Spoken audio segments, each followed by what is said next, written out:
Não queimes a pestana, o podcast de tecnologia em português. Look. Olá, sejam bem-vindos. Este é o segundo episódio do podcast Não Queimes a Pestana. Estou, como sempre, com o David e com o Renato. Olá, David. Olá, Renato. Como estão? Olá, Ricardo. Olá, tudo bem? Tudo bem. Hoje resolvi fazer aqui uma pequena pergunta pessoal sobre os autores do podcast, ah, para arrancarmos antes de passarmos depois aqui para os nossos temas. E a pergunta deste episódio seria: qual foi o filme, aquele filme que vos marcou aí na juventude, daqueles que vocês podem nomear? Quem é que quer começar? Epá, posso começar eu? Sim. O meu filme acaba por ser um clichê que é talvez um dos mais apreciados pela massa, que é o Pulp Fiction, do Tarantino. Boa, boa. Belíssima escolha. Também está certamente no meu top dos grandes filmes da minha vida. David? Está sim, senhora, está sim, senhora. Não, olha, trago aqui um clichê também, uma coisa um pouco mais popular do que comercial, mas eu diria que uma das motivações pela qual hoje também estou ligado com tecnologia foi a trilogia do Star Wars, não é? A antiga, a de George Lucas, que de alguma forma despertou em mim a imaginação, não é? Para a ciência, para a tecnologia, para ver todas aquelas naves espaciais, não é? Eu acho que isso, quando tu assistes isso em criança, de alguma forma te projeta ideias para sonhares e, não é? Imaginares que eventualmente um dia isso possa ser dessa maneira. Então é a razão pela qual eu trago hoje esse filme. Espetáculo. Muito bom. Também sou grande fã de toda a série do Star Wars. Uhum. Aliás, tenho aqui dois bonequinhos Star Wars. E agora o meu, vou sair aqui um bocadinho da área mais conhecida. Provavelmente alguns dos nossos ouvintes não conhecerão, mas é um filme que eu continuei a ver algumas vezes depois de ver a primeira vez há uns anos, e é o Big Lebowski dos Coen. É um grande filme para mim, que é um filme daqueles filmes muito simples, mas muito complexo, ou seja, básico, daquelas piadas fáceis mas que me marcou bastante. Portanto, Muito boa escolha Muito boa também. escolha. E acredita que acho que há uma grande parte da comunidade, pelo menos dos memes, que partilha a mesma opinião do que tu. sim, sim, Sem, sim. sem sombra de dúvida. Não, mas eu acho que isto também é interessante para nós também nos darmos aqui a conhecer um bocadinho dos nossos gostos, para que as pessoas possam também se identificar ou não aqui connosco, e irem percebendo que tipo de malta é que temos por aqui. Bom, Sem então dúvida. passamos então aqui aos temas. Hoje começa o David. Ouvi dizer que andaste aí a fazer experiências com os shortcuts da Apple. Eu também já tentei, mas confesso que ainda não fui muito a fundo. Queres nos dar aqui Ok. algumas dicas? Quer sim, é um tema que tem-me entusiasmado. Confesso que é um tema mais recente, que é um tema que ainda continuo também a explorar. Portanto, sou um utilizador da aplicação quer dizer, tenho curiosidade da aplicação já há algum tempo, mas só recentemente, no último, olha, durante esses processos da quarentena, dado que estava a fazer aqui alguns projetos também de automatização, comecei a explorar um bocadinho mais, a ver algumas coisas online e a estudar um bocadinho mais o assunto. E então acho que descobri algumas coisas aqui que eu acho que podem, para os nossos ouvintes, ser interessantes, não é? Obviamente isto circunscreve-se aqui a quem tem, obviamente, a plataforma da Apple, não é? Quem tem um iPad, quem tem um iPhone, não é? Mas ainda assim creio que para quem tem é extremamente útil. A aplicação consiste, ou seja, ela tem em mente, para quem sabe, não é? Uma espécie de programação para objetos. E ela permite um utilizador qualquer de uma maneira muito simples e muito user-friendly, criar um conjunto de atalhos, não é? Como o próprio nome da aplicação diz, que lhe permite diminuir as tarefas que ele faz no seu dia-a-dia, não é?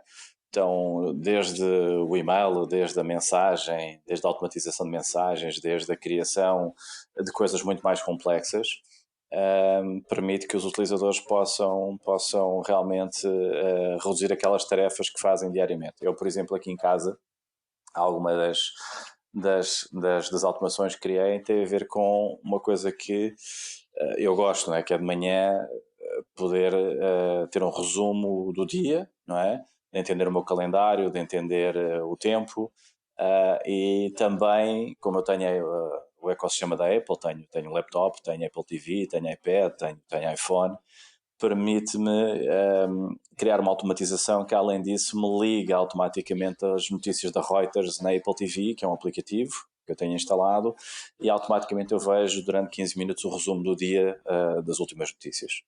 Portanto, eu até trouxe aqui um pouquinho da automatização que eu espero se poder aqui ouvir, que está em português do Brasil, porque não consegui pôr em português de Portugal, mas acho que dá para perceber um pouquinho do conceito e da ideia.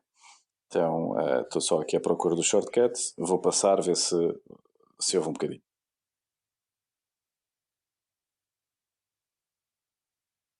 Bom dia, David. Espero que tenhas tido uma ótima noite de sono. Hoje é 12/05/2020 e são 23h09. Aproveito para te informar que a temperatura máxima para hoje vai ser de 20 graus Celsius. A probabilidade de chuva é de 80% e o sol se põe às 20h38.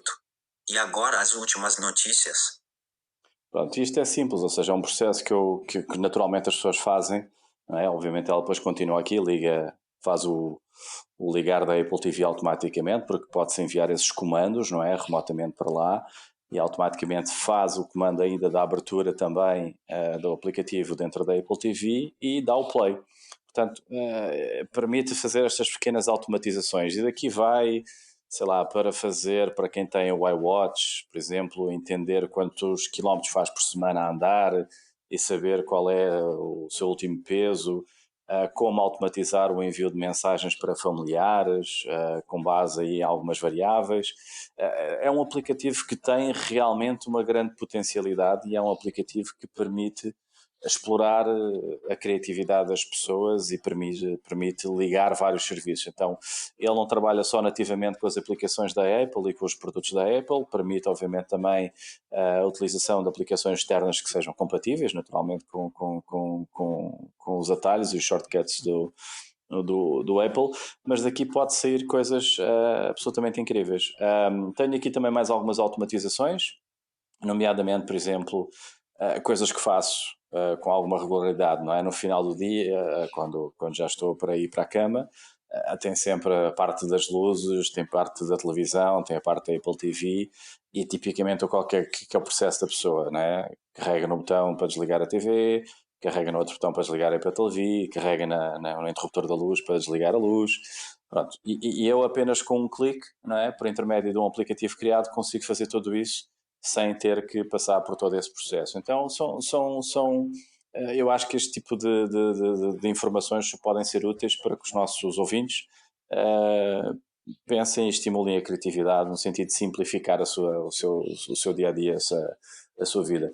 Eu não sei se vocês dois, e agora vou aqui abrir um bocadinho para a discussão com vocês também, se vocês já experimentaram, já tiveram contacto, se sentem realmente que pode ser uma coisa que vos ajude no vosso dia-a-dia. Renato, posso comentar, sim. Por acaso estava à espera que abrisses tu as hostilidades. Assim, já experimentei, especialmente quando saiu do forno, por assim dizer. Até já nem me lembro em que iOS é que terá sido, mas a verdade é que eu achei-o assim um bocadinho pelo menos para aquilo que era, exatamente, para aquilo que acabava de ser por ser a minha criatividade. Aliás, de alguma forma ele lembrava-me o Automator, que também no Mac também tinhas, que eu, epá, no seu tempo fiz alguns Sim. skitzinhos assim engraçados, que é tipo quando despertas toca aquela música, ou quando é para dormir, tipo faz esta sequência de coisas e não sei o quê. Que a aplicação ainda existe, creio eu, no Mac, não é? Sim, acho que sim, acho que sim. Só que depois chega ali até um certo ponto que depois, pá, especialmente se quiser entrar num mundo geek da máquina em si, não, talvez não nesta, como estavas a explicar, em algumas destas coisas da automação do dia a dia, Aham. mas sentia assim um bocadinho falta. Agora, realmente, aquilo que estás a partilhar comigo não deixa de ser uma novidade por falta de investigação minha, Uhum. e que realmente que acaba por ser interessante.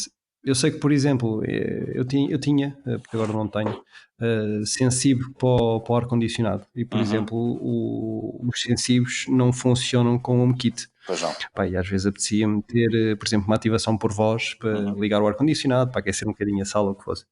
E, por exemplo, na altura utilizei o Shortcuts para fazer isso e Sim. nesse aspecto realmente fiquei muito contente. Eu também tenho Mas pronto, e acabou por ser por aí. Sim, também tenho o Sensible em casa, lá no Brasil, não aqui, e para fazer a integração justamente nesse, ou seja, poder falar com a Siri, interagir com o ar-condicionado, às vezes quando não estou à distância de clicar no botão, poder automaticamente fazer algumas ações com o ar-condicionado. Por intermédio do software, e eles têm essa compatibilidade. Eu acho que é assim, eu acho que realmente sinto essa limitação também, embora se possa fazer hoje em dia muito mais coisas do que aquilo que o aplicativo parece demonstrar de primeira, não é? Mas ainda requer também. Eu acho que é a parte da extensibilidade, ou seja, consegues fazer muito com os aplicativos nativos da Apple. Os aplicativos terceiros já se sente um pouco mais essa limitação. As ações ou a raio de ação já é mais limitado, nomeadamente, por exemplo, social media, não é? Instagram, Facebook, etc. Eu acho que isto pode abrir portas. Lá está, aqui também pode haver o não interesse de outras organizações de poderem querer ou não abrir, mas se realmente se investir nesse sentido e se permitirem que esta comunidade aqui dentro dos shortcuts possa fazer mais coisas e expandir essa utilização, pode ser muito interessante. Uma coisa que eu sinto falta, mas já resolvi, por exemplo, esta semana, é estes atalhos não são permitidos a sua execução automática, não é? Então tens que manualmente, com um clique, executá-la, não é? Mas há aplicações e serviços que já oferecem automatização desses shortcuts, onde tu podes, por determinadas condições, seja georreferenciado, seja por horários, seja por outras condições, poderes executar automaticamente esse shortcut, o que te permite fazer automatismos diferentes daqueles que a gente consegue às vezes através do HomeKit ou através de uma casa inteligente. Também existem algumas limitações aí, não é? Da gente conseguir desenhar um processo que misture coisas, não é? Desde, sei lá, pegar num Excel, registar as horas de determinadas coisas e conectar isso com fazer pontos, digamos assim, entre soluções, não é? E acho que o Shortcuts vai nesse caminho. Então, para a comunidade que gosta e usa a Apple, eu acho que vale a pena. Eu acho que cria aqui soluções interessantes. Algum de vocês utilizava a aplicação anterior, ou seja, porque este Shortcuts é o resultado de uma aquisição que a Apple fez de uma aplicação que já existia na Apple Store, que era o Workflow. Algum de vocês Confesso que também me chamou a atenção na altura. Foi aquele típico que instala, não consegue um resultado ao fim de 5 minutos, encosta, chuta para canto. Mas sim, na altura também foi assim uma rápida tentativa. Eu fiz download da aplicação do Workflow, desculpa Ricardo, mas não cheguei a investigar ainda antes da aquisição. Então acabei por entrar nela quando vi o anúncio. Sim, eu não sou grande utilizador. Tenho ali 2 ou 3 workflows, 2 ou 3 shortcuts criados que já tinha no Workflow. Que até são coisas para ativar e desativar alguns alarmes que eu tenho que dão para fazer por SMS. E depois, por exemplo, tenho ali um que me gera uma página de um PDF a partir de um e-mail, alguma coisa assim do género, uma página web. Pronto, tem ali algumas coisitas, mas não sou um utilizador intensivo. Gostava muito, até porque fico sempre muito muito entusiasmado. Eu sigo alguns podcasts americanos, principalmente, em que um deles chama-se Automators. A gente até depois pode deixar nas notas. E que são duas pessoas que falam sobre os processos de automação e muitos desses processos envolvem também estes Apple Shortcuts e, portanto, se não conhecem, também recomendo que ouçam alguns episódios que eles têm lá uma quantidade de ideias incrível para automatizar processos das nossas vidas. Um grupo que tem sido útil também é o grupo do Reddit de shortcuts.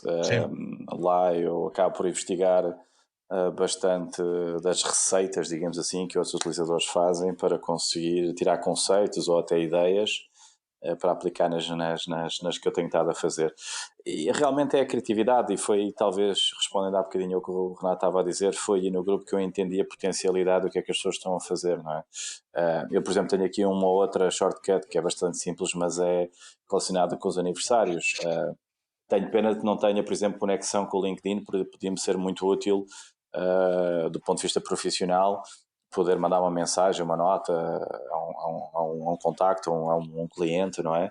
E enviar-lhe uma mensagem de parabéns, embora tenha, obviamente, dentro do LinkedIn também essa capacidade, mas aqui o processo é automatizado, ou seja, eu posso enviar, disparar uma mensagem automaticamente. E o que eu tenho aqui é para os contactos, ou seja, ele lê os contactos que eu tenho na minha agenda, identifica quais são os aniversários das pessoas e sugere-me automaticamente até mensagens padrão, que eu depois posso, por cada pessoa, obviamente, dependendo também do grau de intimidade que tenho com ela, editar, transformar, modificar, não é? Então acho que tem coisas que são, quer dizer, que nos permite, a ideia principal é tarefas que a gente já faz no dia a dia, que nos custam, obviamente, algum tempo a desenvolver, e que ela possa, de alguma forma, encurtar esse espaço e permitir até ser mais produtivo, não é? Acho que é um pouquinho a ideia que aqui está. Mas também entrar em outros aspectos, não é? Porque eu tenho ali um assistente, é como se tivesse um assistente pessoal a dizer-me, não é?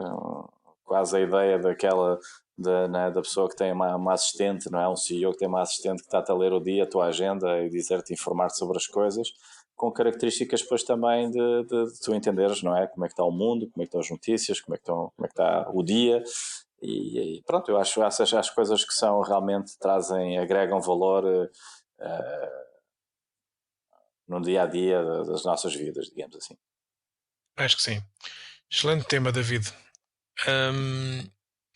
Vamos passar aqui para um outro tema que vai ser o Renato aqui a trazê-lo. Nextcloud.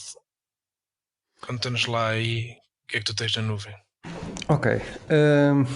Assim, eu de alguma forma acabo por confiar na nuvem, mas por outro lado, de alguma outra forma, acabo por ser assim um bocado suspeito ou estar suspeito, como todos nós acabamos por estar, e especialmente vendo cada vez mais notícias de breach de dados.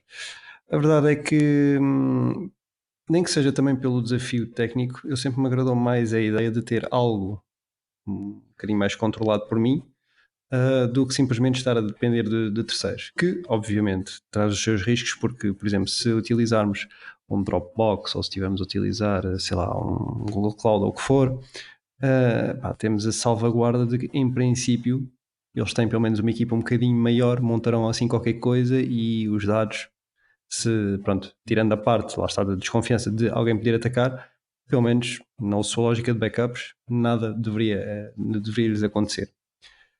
Mas de qualquer das maneiras, como eu dizia, sempre gostava assim um bocadinho de quase que ter uma espécie de elevar aquilo que era o conceito de ter o meu disco rígido de backups em casa para algo obviamente mais acessível, e andei a pesquisar um bocadito, e em tempos, aliás até por sugestão do Ricardo, já há uns anos valentes, instalei não, até comprei um dispositivozito que se chamava Transporter, que aquilo também era bastante interessante, que era basicamente uma caixinha que chegava cá a casa, registávamos num site, ligávamos um disco rígido e bum, tínhamos uma cloud montada, com a particularidade que o contacto que nós teríamos com a cloud era sempre peer-to-peer diretamente com o dispositivo onde nós o tivéssemos.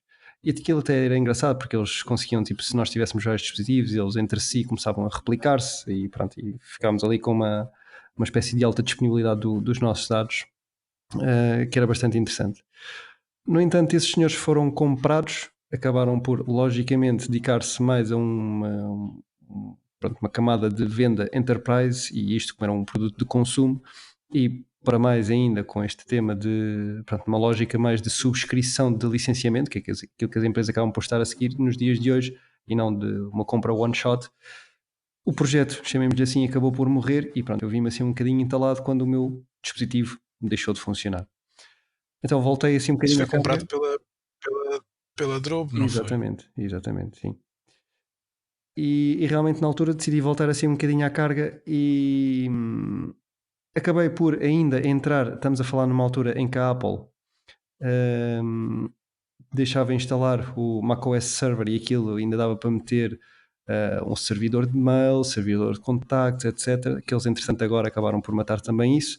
Utilizei isso como solução assim mais ou menos temporária, porque em semelhança ao David eu também, para utilização pessoal, gosto bastante de utilizar componentes do ecossistema Apple, uma espécie de quase que Apple fanboy, mas também pela facilidade de utilização e pela segurança, pelo menos, que vão trazendo, e quer queiram, quer não, acabam por ser dispositivos que normalmente acaba por ser aquela lógica de liga-se uma vez e depois até ele avariar, uma pessoa nunca mais se lembra dele. E pronto, lá fui utilizando, mas realmente tive o dissabor de a Apple dizer a uma determinada altura: meus amigos, não há mais mail server, não há mais nada destas brincadeiras, que eu na altura estava a utilizar especialmente para fazer partilhas, por exemplo, com os avós das fotos do miúdo, que eu preferia que elas não tivessem por aí em redes sociais. Então mais uma vez voltei à carga. E aquilo que eu encontrei é de facto o tema de hoje, que eu estou muito satisfeito, que se chama Nextcloud, que é uma espécie de projeto paralelo daquilo que era o OnCloud, que a bom rigor é um projeto open source, onde existe de facto uma equipa bastante interessante, muito dedicada, obviamente, no tema da sensibilidade da privacidade de dados e que levam muito a sério, especialmente o GDPR, que nos permitem instalar esse software onde nós entendermos, com todas, obviamente, as componentes, por exemplo, de nós podemos fazer alta disponibilidade, podemos atribuir privilégios a determinados utilizadores, quem é que acede, quem é que não acede. Isso é o básico, por assim dizer, porque a parte também interessante é todo o ecossistema que está à volta deste software open source de pequenos aplicativos que me permitem fazer chegar mais além. Ou seja, para além de ter uma cloud que eu possa aceder, que seja do telemóvel, seja do iPad, partilhar um link público para, por exemplo, outras pessoas poderem aceder, por exemplo, lá está, uma pasta com umas fotografias ou o que for. O próprio Nextcloud depois tem um ecossistema de mini apps que nós podemos instalar que acabam por substituir muitas das coisas que, pronto, poderíamos ir buscar por outras aplicações. Obviamente, estando a falar de um projeto open source, nunca estará tão à frente, mas é good enough, que, pronto, começarem perfeitamente, como por exemplo a criação de notas, que eu posso fazer notas sincronizadas, por exemplo, com os meus familiares, por uma coisa tão simples como uma lista de compras, e realmente irmos sempre editando essa nota e estarmos sincronizados. Existe uma componente de mind mapping, existe uma própria componente de chat, onde todo o histórico e todo o tráfego desse chat, tipo, em vez de ser um Telegram ou um WhatsApp, neste caso chama-se o Nextcloud Talk, passa por esse servidor de Nextcloud. Existem planeadores mesmo de projeto, existem uma parte do projeto tipo mesmo um pouco à la Trello, dos vários cartõezinhos de organização de ideias e de projetos que a gente possa vir a ter, tudo tasks, contactos, calendars e assim sucessivamente. Então acabou por ser ali uma espécie de uma descoberta bastante interessante, porque um softwarezinho simples, em teoria, que ainda por cima, para quem gosta destes temas assim um bocadinho mais malucos, tipicamente não obriga a nós instalarmos em Linux, porque ele também existe em Docker, numa arquitetura de contentor, e eu acabo por tê-lo instalado, surpresa, no Mac. Também torna toda esta coisa bastante engraçada, tanto na lógica da exploração técnica, como depois na lógica de end user.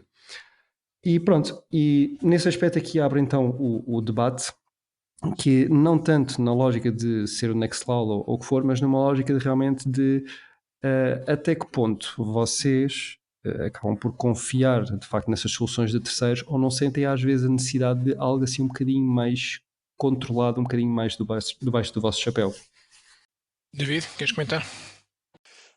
Sim, confesso que aprendi sobre este tema do Nextcloud muito com o Renato. Não tinha ciência da existência desta solução, deste produto. Fez-me sentido. Realmente vejo para quem tem receio, e hoje em dia é preciso ter alguma cautela, né? Que tipo de informações ou que tipo de informações que a gente deixa no mundo digital, não é? Cada vez mais, e a segurança dessas informações, portanto, é realmente uma coisa bastante interessante. Confesso que pessoalmente ainda estou naquela fasquia de que confia no ecossistema Apple e que os movimentos que eu faço são movimentos de alguma forma pensados para não ter algum risco, não é? Desde a utilização de uma VPN, quando me ligam uma Wi-Fi pública, etc. Não tenho sentido pessoalmente a necessidade de criar esta solução. Mas quando o Renato me falou disto, realmente percebi o valor e percebi o interesse e como é que hoje também nos podemos de alguma forma salvaguardar de não deixar tantos registros ou informações compartilhadas por aí, não é? Que pronto, não por nada, mas dá uma forma para também proteção da nossa privacidade, não é? Eu tenho já desde há algum tempo, o Transporter, até fui eu aqui a mostrar ao Renato, como ele disse, e na altura estava muito entusiasmado e depois houve um problema qualquer que eu ia ficando sem todos os meus dados porque aquilo deixou de funcionar e então assustei-me aqui um bocadinho e como não me estava a apetecer continuar a gastar mais dinheiro em dispositivos, que aquilo tinhas que comprar um dispositivo, acabei por temporariamente abandonar esse tema. Mas eu agora estou agora aqui de volta a esse processo. Comecei primeiro por comprar uma NAS cá para casa, onde eu tenho armazenados todas as fotografias. As minhas fotografias não andam pela cloud. E agora também com as minhas filhas a começarem a também precisar de fazer alguma partilha de ficheiros. A minha mais velha já tem algumas coisas na Microsoft, mas vou fazer rapidamente esse shift para um sistema destes. Mas pronto, agora ainda tenho que primeiro fazer aqui uns testes, começar a ver a fiabilidade da coisa. Também tenho o meu Mac já se calhar um bocado antigo para ser fiável o suficiente. Ainda tenho aqui uma série de temas para resolver até ter aquilo a funcionar como um ponto crítico da minha arquitetura, digamos assim. Há aqui um tema, Ricardo, agora se me aproveitas fazer um parênteses rápido, que eu me esqueci de dizer, que é, este software é extremamente leve, ou seja, pronto, aí o que estás a dizer acaba por ser mesmo a própria antiguidade do dispositivo e ele dar mesmo, pronto, dar de si por causa da idade que ele tem, mas isto é software que consegue muito facilmente inclusive correr num Raspberry Pi, que eu confesso que eu não o recomendo, porque o Raspberry Pi que usa um cartão SD como disco de sistema operativo é minimamente falível, pelo menos passado algum tempo. Esse tipo de mídia não é pelo menos tão capaz de aguentar tempo como obviamente um disco normal, mas de facto como cloud e como software surpreende também pela leveza que tem e a facilidade realmente de instalação. Pois, eu ando aqui num processo de trocar, a ver se troco o meu MacBook Air por um Mac Mini, mas ainda ando a ver se consigo aqui um preço mais atrativo para o Mac Mini. Mas é um bocadinho nesse sentido, não está Claro. numa coisinha dessas. Eu acho que este é um tema que até eventualmente é interessante. O público deste podcast naturalmente podem ser pessoas que ainda estejam curiosos do ponto de vista da tecnologia e queiram saber mais, não é?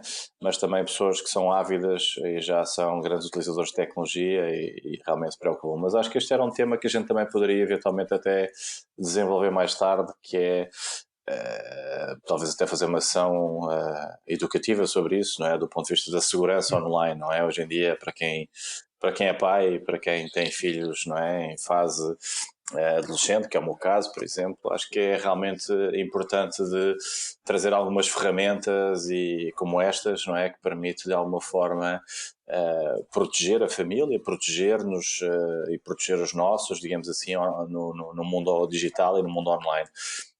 acho que é uma coisa interessante para uma próxima sessão. Sim, sem dúvida.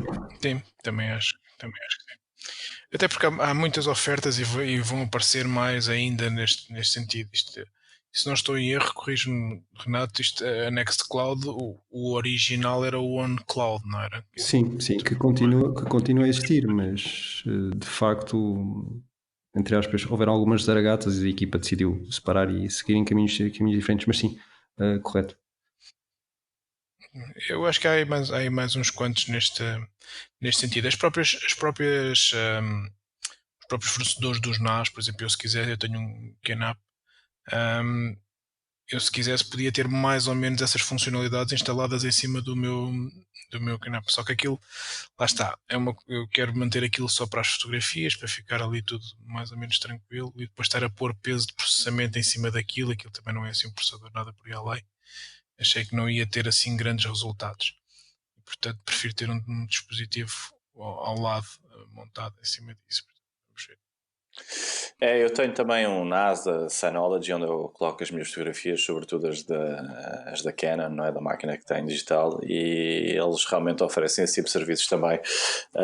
Confesso que nunca explorei. Tenho lá as opções, mas nunca instalei ou utilizei esse tipo de oferta de serviço. Até porque está-te a pôr um ponto de risco numa coisa que é crítica, não é? Portanto, Sim, para mim, sim. eu se perder todos os meus dados do trabalho, das minhas coisas antigas, sei lá, qualquer coisa que tenha aí digitalizado, não tenho problemas. Se perder as minhas fotografias ou os meus vídeos, aí vou penar um bocadinho, porque Exato. aliás, eu já passei por isso e por isso agora tenho as minhas fotos replicadas mais do que uma vez, porque uma vez perdi um disco e só consegui recuperar ao fim de muito trabalho, consegui recuperar para aí 2/3. Portanto, vai para aí 30% dessas fotografias mais antigas que eu hoje perdi. Eu acho que pelo menos Portanto, aqueles que lidam com tecnologia já devem ter passado por isso algumas vezes. Já me aconteceu também. Sim. Sim, e a recomendação que eu vos posso dar também nesse aspecto é quando forem de férias e quando estiverem numa praia, não se esqueçam do telefone no bolso lateral dos calções de banho. Exato.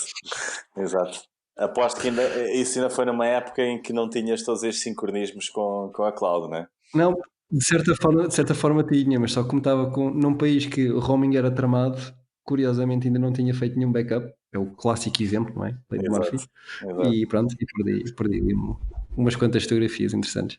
É tramado. bem, então vou passar aqui para o meu tema. O meu tema é um bocadinho diferente aqui destas áreas, é um novo modelo de consumo de aplicações. Portanto, isto é exclusivo também para o mundo Apple. Portanto, este nosso podcast, como já perceberam, não vai ser exclusivo de coisas para a Apple, mas vai andar muito à volta disso, porque somos todos ativos nessa área. Eu agora tenho aqui alguns Windows em casa, mas é mais por causa das miúdas. Mas pronto, este setup é um modelo novo para comprar aplicações, neste caso não comprá-las, mas subscrever. E na prática nós não estamos a subscrever mesmo diretamente as aplicações, nós estamos a subscrever, pagar a setup, um FII mensal, e que depois ele dá-nos uma lista de 100 e tal aplicações que nós podemos descarregar e utilizar sem mais custo qualquer adicional. E estamos sempre a falar de versões pagas, ou seja, tudo aquilo que está aqui, se nós formos as versões que eles estão a disponibilizar, são sempre versões que têm um custo. E portanto, não são aquelas aplicações mais comuns, tipo Office e afins, são mais utilitários, mas são utilitários que são muito úteis. E para esclarecer também aqui um bocadinho o conceito, não vão ser coisas, provavelmente, se nós andarmos a fazer as contas ao cêntimo daquilo que eu estou a gastar agora em aplicações e for substituí-las, eu se calhar no máximo fico com ela por ela em termos de valor daquilo que estou a pagar, estava a pagar antes de utilizar o setup, pago o setup. Ou seja, não fiz uma poupança de dinheiro. Onde é que eu ganhei muito com o setup? Por exemplo, agora eu tenho que fazer aqui umas umas submissões de alguns trabalhos da minha filha lá para a escola. Como eu não tenho a certeza se os formatos da Apple são abertos em todos os computadores, é tudo um bocado meio esquisito, eu precisava de converter tanto os vídeos como as fotografias que saem em formatos para aqueles formatos mais comuns. E então, o que é que eu acabei, andava à procura, como todos fazemos, vamos à página, à procura de conversores, de formatos e não sei o quê. Eu chego ao setup, está lá uma aplicação que faz conversão de permute, que faz é uma versão paga, que aquilo tem, custa não sei bem quanto, mas que eu faço download naquele momento e uso a versão que funciona impecável, é uma aplicação espetacular que está ali. Portanto, eu numa situação normal iria utilizar uma aplicação gratuita, ou seja, não ia ter o custo, mas não tinha um serviço com tanta qualidade como tem com o Permute, que é o que estou a utilizar agora para este. Eu tenho aqui algumas aplicações que já utilizava, por exemplo, que é o Clean My Mac, que é uma aplicação que me faz assim algumas limpezas do ponto de vista de manutenção do sistema operativo em condições. Um que é o Bartender, que não sei se vocês conhecem, que é para esconder um conjunto de menus do menu bar cá em cima. Também dá muito jeito quando eu sou daqueles que estou sempre a experimentar aplicações e tenho carradas delas a correr ao mesmo tempo e, portanto, o menu bar em algumas aplicações não dá para ver todos os ícones. E então dá sempre jeito de ter alguma coisa que eu posso esconder e que só aparecem quando são realmente necessários. O Bartender faz isso e faz isso muito bem. Até tem montes destas pequenas aplicações quase de single purpose, mas que são espetaculares para resolver pequenos problemas que nós temos, que é para mim é o grande elan do mundo Mac, é exatamente isto. Há sempre algum developer que pensou naquele problema que eu estou a ter neste momento e há uma solução para isso. Uso também o Busy Contacts para gerir os contactos, uma aplicação também tem o Busy Calendar, que eu já não utilizo tanto, já utilizei, agora já não uso tanto. Tenho uma outra que é espetacular, que é o CleanShot X, que é uma aplicação de screenshots que substitui a versão do próprio sistema, mas que faz não só screenshots de áreas do ecrã completo, mas também faz video capture.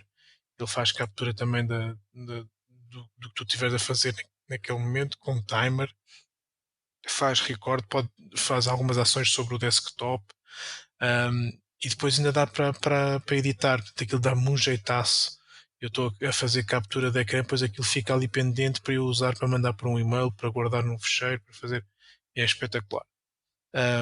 Depois tenho coisas como o Forecast Bar, que é uma aplicação para ver o tempo do mais interessante que eu já apanhei, muito accurate. Aquilo manda-te alertas a dizer: olha, daqui a 1 hora vai começar a chover, e não falha muito. Também funciona muito bem. Tenho o PDF Pen, que é para editar PDFs e para fazer assinaturas e tal. O MindNode, que é uma aplicação de mind mapping, que também utilizo. E um outro que é o Rocket Typist. Este Rocket Typist, por exemplo, substituiu que era o Text Expander que eu utilizava. E este faz mais ou menos a mesma coisa. Eu não era um utilizador muito intensivo desse outro Text Expander. O que faz é basicamente eu escrevo um bocadinho de texto e ele pode pôr um texto enorme. Dá imenso jeito para coisinhas pequenas como para não estar sempre a escrever o número de telefone todo ou o meu e-mail todo ou coisa assim do género, ou para, por exemplo, pôr um URL da minha home do WebEx para quando estou a marcar uma reunião, e aquilo já tem ali uma série de shortcuts que é só escrever e pum, e aquilo substitui.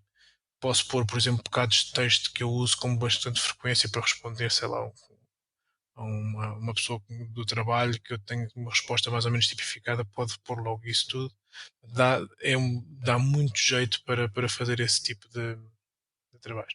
Portanto, são alguns exemplos de algumas aplicações que isto tem, mas e o importante é a pessoa perceber que isto não é, por exemplo, primeiro não é o negócio da China, não é? Portanto, é um bom negócio porque eu acho que nós temos aplicações de grande qualidade sem termos que gastar muito dinheiro. E portanto, a diferença aqui é que vamos mesmo conseguir ter aplicações tão simples como, por exemplo, um utilitário para medir as cores. Se eu quiser, sou um web designer e preciso de medir qual é aquele cor de laranja que está aqui neste site. Eu vou lá e tem uma coisinha que dá-me um RGB daquilo. E são aplicações muito giras. Portanto, é um modelo novo, portanto, é uma subscrição. Há aplicações que vão entrando e saindo, normalmente entram 3 a 4 por mês. Nos 8 meses que eu levo de setup saiu uma aplicação, portanto o rácio é altamente positivo, e portanto acho que é uma forma muito interessante para termos este tipo de aplicações. De outra forma poderia sair muito caro. Não sei se utilizam alguma coisa deste género. Isto basicamente, só para terminar, também isto é quase como se fosse o Spotify das aplicações para Mac, né? É uma coisa assim dentro desse género. Olha, confesso que eu não tinha me apercebido qual era o teu tema, porque tinha divulgado o que é que eu ia conversar hoje, mas não sabia qual era o assunto que ias tocar. À medida que estavas aqui a conversar, fui vendo o site setup.com e pronto, Exatamente. vais-me obrigar a gastar mais $9 por mês porque achei isto fantástico. Sim, eu por acaso também sou. Eu confesso que é assim, acaba por ser um bocadinho, mas numa lógica minha geral. Na música, nos filmes, naquilo que for. Eu sou de longe maior adepto de uma subscrição do que andar a comprar, pronto, avulso as coisas que acabam por interessar. Obviamente quando os conteúdos são bons. Porque especialmente se olharmos, por exemplo, no mundo dos CDs, quando há uns tempos atrás pagávamos 15 euros quase ou 18 euros por um CD, ou 20 até às vezes, pá, com uma subscrição, não é? Obviamente incentiva muito menos a pirataria, porque as coisas vão sendo muito melhor divididas para com os artistas. Alimentas máquinas diferentes, obviamente, que estão por trás, os artistas poderão não ver assim tanto dinheiro quanto isso, mas pelo menos para ti como consumidor, pá, a lógica de fazer pirataria já não há desculpa, ponto. E nesse aspecto, Exatamente. realmente, sim, eu também acabaria por ser a mesma coisa, existindo algo a nível de aplicações, como eu, apesar de utilizador de Apple, sou mais utilizador de Apple a nível de devices, dos mobiles, do que de computadores em si. Isso, aliás, poderá ser um tema de discussão, o porquê, em próximo episódio.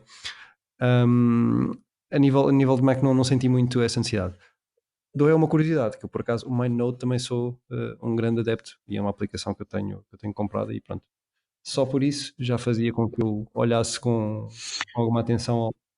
Mas olha que para ti este ainda tem mais coisas, porque ele tem muita coisa orientada para os developers, coisas de aplicações de- para código, para verificação de código e coisas assim, notas, daquelas aplicações de notas que Uhum. fazem highlights do código. Tem e aplicações todas muito bonitas, porque que é o comum da maior parte das aplicações de map. Tem uma agora que saiu, das últimas que saiu, pá, que é daquelas coisas que não lembra ao diabo, às vezes tu pensares numa necessidade daquilo. Vocês já se depararam com situações em que tem um disco externo, uma pen que está formatada para o Windows e vocês depois não podem escrever porque só aquilo está colocado no Mac. E há uma aplicação que o que faz é permitir que se escreva. Eu comprava uma aplicação dessas que me custava 40 euros por ano para poder mexer e escrever e ler à vontade de qualquer formato de disco. E portanto, se calhar até só quase com isto, quase que pagava isto. Portanto, eles lançaram agora Uhum. recentemente uma aplicação dessas. Tem aplicações muito, muito, Sim, muito muito bom. porreiras. Tem mesmo, eu Sugiro estava. que Eu de novo estou aqui, estava até fascinado a olhar para o site enquanto estavas a falar sobre isto e vejo realmente até alguns utilitários que me fazem já falta, quer dizer, que eu sinto necessidade e às vezes por preguiça ou porque não há uma coisa também assim tão urgente ou que eu preciso imediatamente, né? mas que simplificam também a minha gestão do dia a dia. Não está a ver até aqui finanças pessoais, não é? Já há algum tempo que eu ando à procura, e até pode ser um outro tema, procura de um bom aplicativo de gestão exato, de finanças pessoais para manter as coisas organizadas, e outro que eu tenho também que procuro já há algum tempo tem a ver com, vejo aqui, com inventário, não é? De coisas, não é? Porque isto viver em dois países, às vezes a gente perde o acompanhamento a certos objetos que a gente tem e às vezes é fácil entender onde é que eu tenho aquilo, onde é que está guardado, etc, etc.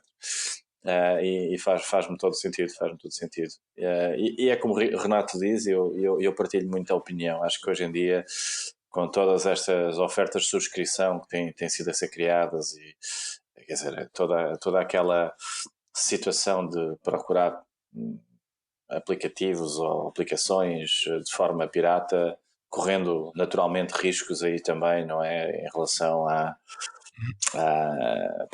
código malicioso que possa ser instalado ou circunstâncias de monitorar os keywords do computador, não é? Enfim, acho que não faz sentido, deixa de fazer sentido as pessoas estarem a correrem esses riscos ou a procurar software pirata. Sim, eu também há muito tempo, não vou dizer que nunca utilizei, como é óbvio que utilizei, mas já há muito tempo que não tenho nada pirateado nos meus computadores.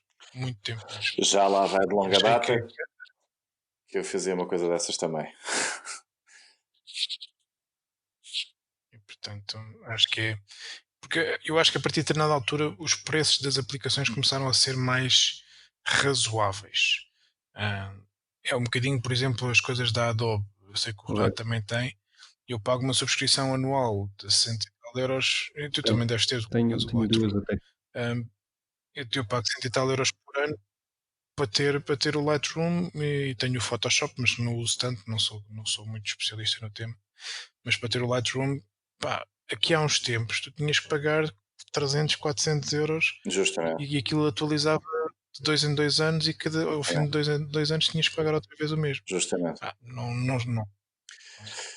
Começa a ser necessário hoje em dia uma aplicação. Eu já procurei, por acaso até estava a fazer um teste há umas 2, 3 semanas de gestão dessas subscrições que tu tens, porque hoje também subscreves Netflix, subscreves estas aplicações, subscreves o Spotify, o Apple Music, seja o que for, não é?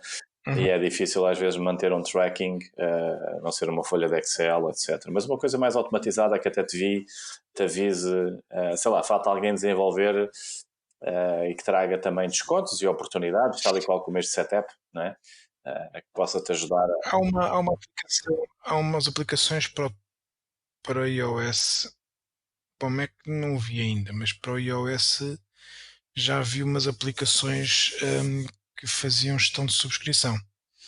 Que elas próprias também tinham uma subscrição, mas eu tenho isso numa página do Notion, aquela aplicação que eu falei no último episódio, e tenho isso mais ou menos ali controlado. Mas Eu confesso que tenho uma nota de Nextcloud. Eu vou mantendo nas notas do iCloud essas as pesquisas que vou fazendo. Utilizo outro tipo de aplicações para tipo Evernote, etc. Mas ainda nessa área, apesar do Ricardo já ter trazido esse assunto também, ainda não tinha encontrado. Confesso que falta ainda testar a aplicação que tu falaste no episódio passado mais a fundo, porque sinto a necessidade às vezes também de manter uma maior organização digital, não é? Então, e faz-me falta também. Tenho utilizado o Notes para muitas dessas coisas, mas às vezes é difícil fazer search, a organização, e não está devidamente desenvolvido para quem tem uma vida digital ativa, não é? E esse é o ponto. sim. Muito interessante. Muito bem.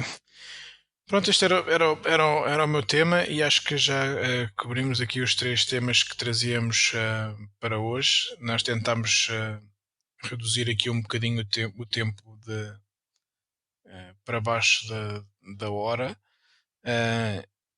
Nós não vamos fazer algum esforço, mas também confesso que ninguém está muito focado em fazer um grande esforço para isso. Portanto, nós, enquanto acharmos que é interessante irmos falando, vamos conversando. Alguns podem ficar um bocadinho mais compridos, outros ficarão um bocadinho mais curtos, mas andará sempre aqui à volta De uma hora deste de conversa. time frame de 1 hora à volta disso. E portanto, agora estamos aqui a chegar à volta dos 50 minutos, portanto foi um bom tempo. E queria aproveitar para agradecer terem ouvido mais este episódio.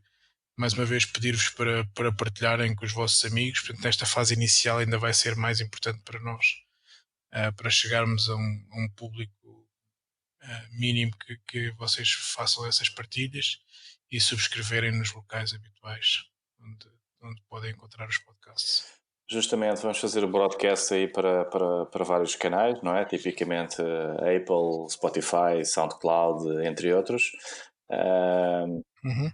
Reiterar, obviamente, essa partilha, mas também que a vossa contribuição, o vosso feedback, eu acho que é importante dos ouvintes, de nos ajudar também a como melhorar, não é? Esta é uma experiência entre 3 amigos, vamos continuar a manter isto de uma maneira bastante informal, creio eu, e cada vez mais, mas também queremos a participação dos ouvintes de como podemos, de alguma forma, ir trazendo conteúdo que vos agrade, não é? E ao mesmo tempo também as vossas opiniões, do que é que vocês gostaram, não gostaram, ou o que é que a gente poderia aprofundar mais.